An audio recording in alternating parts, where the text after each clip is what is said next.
నమస్తే welcome to YoYo TV. Telangana రాష్ట్రంలో ఉన్న నిరుద్యోగులు రేపు ఏదైతే ఆగస్టు 12వ తారీఖున గాంధీ భవన్కి వెళ్ళేసి వినతి పత్రం ఇద్దాం, మాకు 2 లక్షల ఉద్యోగాలు ఇస్తాను, ఉద్యోగాలు ఎక్కడ పోయాయి అంటూ కూడా వినతి పత్రం ఇచ్చే కార్యక్రమంలో భాగంగా ఈరోజు సోమాజిగూడ ప్రెస్ క్లబ్లో ప్రెస్ మీట్ నిర్వహించడం జరిగింది. సో ఈ నేపథ్యంలోనే ఒక విద్యార్థి అద్దంకి దయాకర్ గారికి ఫోన్ చేయడం జరిగింది.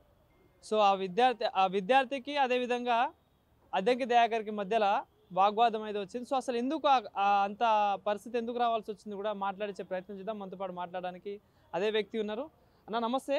సో ఏంటి ఇందాక ప్రెస్ మీట్కి ముందు మీరు మాట్లాడడం జరిగింది. సో చాలా మాటలు అన్నారు మిమ్మల్ని అద్దంకి దయాకర్ గారు. సో ఏంది మరి నిజంగా మీరు నిరుద్యోగి కాదా, అంటే మీరు చదువుకోవట్లేదా? ఆయన అన్న దాని ప్రకారం ఏం చెప్తారు? అసలు నిజంగా నిరుద్యోగి కాకపోతే అధికారం మీ చేతిలో ఉంది, టీజీపీఎస్సీ మీ చేతిలో ఉంది. బుర్రా వెంకటేశ్వర గారికి ఫోన్ చేసి ఈ రమావత్ ఇంద్రప్రసాద్ నాయక్ అనే వ్యక్తి అప్లికేషన్ ఉందో లేదో చెక్ చేసుకోండి. ఎందుకంటే ఇలా అప్లికేషన్ ఉంటేనే కదా నేను అన్ని ఉద్యోగాలకు అర్హత. కాబట్టి మీకు చిత్తశుద్ధి ఉంటే దాని మీద పోయి అడగండి, అప్పుడే మీకు తెలిసిపోతుంది. ఇంకోటి, మీరు సమస్యలు వినడానికి వచ్చి నేను చిక్కడపల్లి లైబ్రరీకి వచ్చినని చెప్పిన మీరు 2 రోజుల్లో అని చెప్పారు. త్వరలో అనే పదం బహిష్కరించిన, త్వరలో అనే పదం మాట్లాడాను. ఇక ఇప్పటి నుంచి నేను స్పీడ్గా ఫాస్ట్గా మీ పనులు చేసే ప్రయత్నం చేస్తానని చెప్పిన దయాకర్ అన్న గారు మరి ఇలా 2 రోజులు పోయి 2 వారాలు దాటిపోయింది. ఎక్కడ మరి మీ హామీలు? ఎందుకోసం వచ్చారు మీరు? ఎవరు రమ్మని చెప్పి అన్నాను మిమ్మల్ని? నన్ను అడిగారే మీరు, నువ్వు నిరుద్యోగి కాదని. నిన్నెవరు రమ్మని చెప్పారు? మరి నిన్నెవరు రమ్మని చెప్పారు? చిక్కడపల్లి ఎవరికి నిన్నెవరు రమ్మని చెప్పారు? అంటే ఇక్కడ క్లియర్గా అర్థమవుతుంది, స్థానిక సంస్థల ఎలక్షన్స్ ముందు నిరుద్యోగులను వాడుకునే ప్రయత్నం చేస్తున్నారు. మీరు నిజంగా నోటిఫికేషన్ ఇవ్వాలనుకుంటే, చిత్తశుద్ధి ఉంటే మీరు డైరెక్ట్ నోటిఫికేషన్ ఇవ్వాలి. ఎవరు చెప్పాల్సిన అవసరం లేదు, ఏ మీటింగ్ పెట్టాల్సిన అవసరం లేదు. ఇంటెలిజెన్స్ ఉంటుంది మీకు, మీరు మాట్లాడవచ్చు, డైరెక్ట్గా మేము ఇస్తున్న నోటిఫికేషన్ చెప్పొచ్చు. కానీ కాంగ్రెస్ అంటేనే కమిటీలు అంటే కాంగ్రెస్ అని ఇలా మీరు చెప్పుకునే ప్రయత్నం చేశారు. ఎందుకు చేయాల్సిన అవసరం ఉంది? ఇంత టైం వేస్ట్ చేయాల్సిన అవసరం ఉంది? నిజంగా మీకు నోటిఫికేషన్ ఇవ్వాలనుకుంటే బట్టి గారితో మాట్లాడి ఆదేశం ఆమోదం పొంది ఎమ్మటి ఇవ్వచ్చు. మీరెందుకు రావడం మధ్యలో? మధ్యలో మీరెందుకు మాట్లాడడం?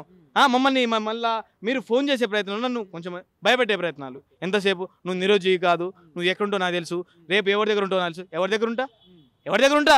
నేను నా దగ్గరే ఉంటా, నా ఇంట్లోనే ఉంటా, నా ఇంట్లోనే పంట, నా ఇంట్లోనే తింటా. నువ్వు బయట నువ్వెవరివి? నువ్వు కాంగ్రెస్ పార్టీవా? నువ్వు ఉద్యమాలు చేసినప్పుడు కాంగ్రెస్ పార్టీ ఎందుకు రాలేదు? నాకు అర్థం కాదు. నేను బస్ యాత్ర చేసినప్పుడు కాంగ్రెస్ పార్టీ అధికారం వచ్చింది. మరి నువ్వు 10 సంవత్సరాలు ఉద్యమాలు చేసినానే, 10 సంవత్సరాలు పీక్కుండా నేను ఉద్యమాలు చేసిన అన్నావు. మరి కాంగ్రెస్ పార్టీ ఎందుకు అధికారం రాలేదు? ఇలా రాహుల్ గాంధీ వల్ల అధికారం వచ్చినట్టు. మరి కాశ్మీర్ టు కన్యాకుమారి వరకు రాహుల్ గాంధీ యాత్ర చేశారు, పాదయాత్ర చేశారు. మరి అన్ని రాష్ట్రాలు కాంగ్రెస్ పార్టీ రాలేదు. నిరుద్యోగుల సమస్య ఉంది కాబట్టి నిరుద్యోగుల సమస్య పరిష్కారం చేస్తా అని చెప్పేసి మొదటి ఏడాది 2 లక్షల ఉద్యోగాలు ఇస్తా అని చెప్పి కాబట్టి ఇలా కాంగ్రెస్ పార్టీ అధికారం వచ్చింది. మేము ఏం అడిగాము? మేనిఫెస్టో అడిగాము. మేనిఫెస్టో 2 లక్షల ఉద్యోగాలు అవి ఇంప్లిమెంట్ చేయండి. బీశ్వాల్ కమిటీ చెప్పిన ప్రకారం 1,86,000 ఉద్యోగాలు అని చెప్పారు. ఏది ఉన్నాయో అవి ఖాళీలను భర్తీ చేసే ప్రయత్నం చేయమని చెప్తున్నాము. అవన్నీ పక్కన పెట్టేసి నువ్వు నిరుద్యోగి కాదు, నీకు అవసరం లేదు, పెయిడ్ ఆర్టిస్టు, బీజేపీ ఆర్టిస్టు, ఏ ఆర్టిస్టులు అయితే నీకిందే సమస్య ఉందా లేదా?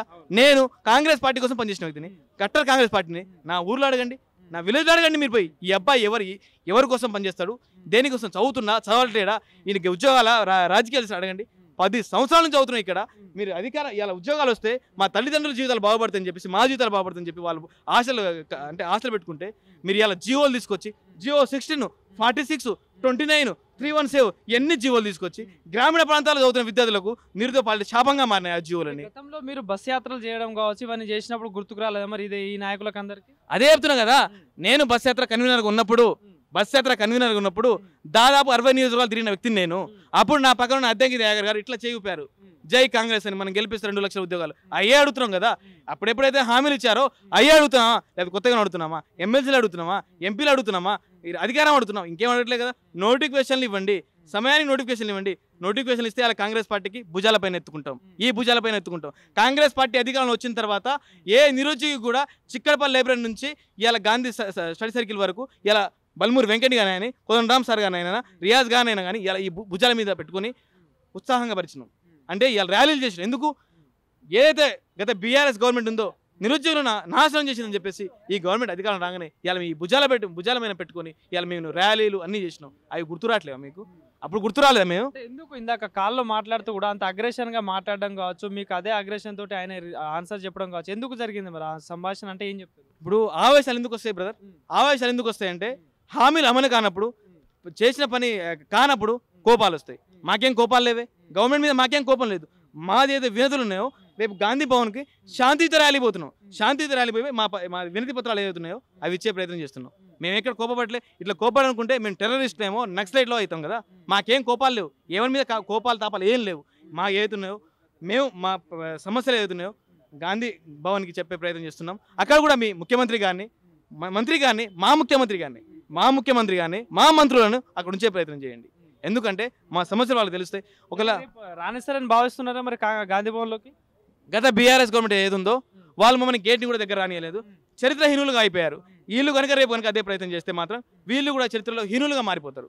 కాంగ్రెస్ పార్టీ అధికారంలో ఉండేదని చెప్పేసి నా కొడుకులకు నా మనవాళ్ళకు చెప్పుకోవాల్సిన పరిస్థితి వస్తుంది. కాబట్టి మీరు అలాంటి ప్రయత్నాలు ఏం చేయొద్దు. నిరుద్యోగులు శాంతియుతంగా ర్యాలీకి వస్తున్నారు. వాళ్ళ ఏదో ఆవేశగ్రహాలు నోను కాకుండా వాళ్ళ సమస్యలు వినండి, చెప్పే ప్రయత్నం చేయండి, వాళ్ళకి ఆన్సర్లు ఇవ్వండి. లేకపోతే ఇది బాబు సో జరుగుతుంది దీని వెనకాల ఇదని చెప్పే ప్రయత్నం చేయండి. కానీ వాళ్ళని ఇబ్బంది పెట్టే ప్రయత్నం, పోలీసులతో బెదిరించే ప్రయత్నం, ర్యాలీ రాకుండా ప్రయత్నం, పోలీసులను మంది మార్పులతో మోహరించకండి గాంధీ భవన్కి. మొన్న చిక్కడపల్లి లైబ్రరీలో జరిగిన సంఘటన తర్వాత మళ్ళీ దానిపై ఏమైనా అప్డేట్ అనేది వచ్చిందా మరి? ఎవరైనా చెప్పిలా? లేదు. మీరు కూడా ఉన్నారు, నేను చెప్పాల్సిన అవసరం లేదు. మీడియా ముఖంగా అంటే మీడియా ముఖంగానే 2 రోజుల్లో మీకు స్పష్టమైన హామీ ఇస్తానన్న దయాకర్ అన్న గారు ఇవాళ నన్ను బెదిరిస్తున్నారే, మేమేం తప్పు చేశానా? ఆ సమస్య ఆ రోజు ఉన్నప్పుడు నేను గట్టిగా మాట్లాడినా, అన్న మీ వల్ల కాదు, మీకు చేత కాదన్న, ఎందుకంటే మీ నిరుద్యోగుల సమస్య చాలా సమస్యలు ఉన్నాయి, మీరు చేయరని అని చెప్తే లేదు త్వరలో అని చెప్పకుండా 2 రోజుల్లో స్పష్టమైన హామీ ఇస్తా అన్నారు. ఎక్కడికి వెళ్ళారన్న? బెదిరించారంటే ఏమని బెదిరించారు? నువ్వు ఎక్కడుంటావో తెలుసు, నువ్వు ఎక్కడుంటావు నాకు తెలుసు, నువ్వు ఎవరితో ఉన్నావు తెలుసు. ఎవరితో ఉన్నా నీ వెనకాల ఎవరున్నది? నా వెనకాల ఉన్నారు. నా వెనకాల రాహుల్ గాంధీ, రేవంత్ రెడ్డి ఉన్నారు. వాళ్ళిద్దరే ఉన్నారు. నువ్వు నన్ను టచ్ చేయగలవా? నా వెనకాల ఎవరు లేరు. రాహుల్ గాంధీ ఉన్నారు. ఆయన కాంగ్రెస్ పార్టీ సిద్ధాంతాలు ఉన్నాయి, నాకు నమ్మిన సిద్ధాంతాలు ఉన్నాయి. ఇలా బడుగు బలైన వర్గాలకు న్యాయం చేస్తున్న కాంగ్రెస్ పార్టీ సిద్ధాంతాలు ఉన్నాయి.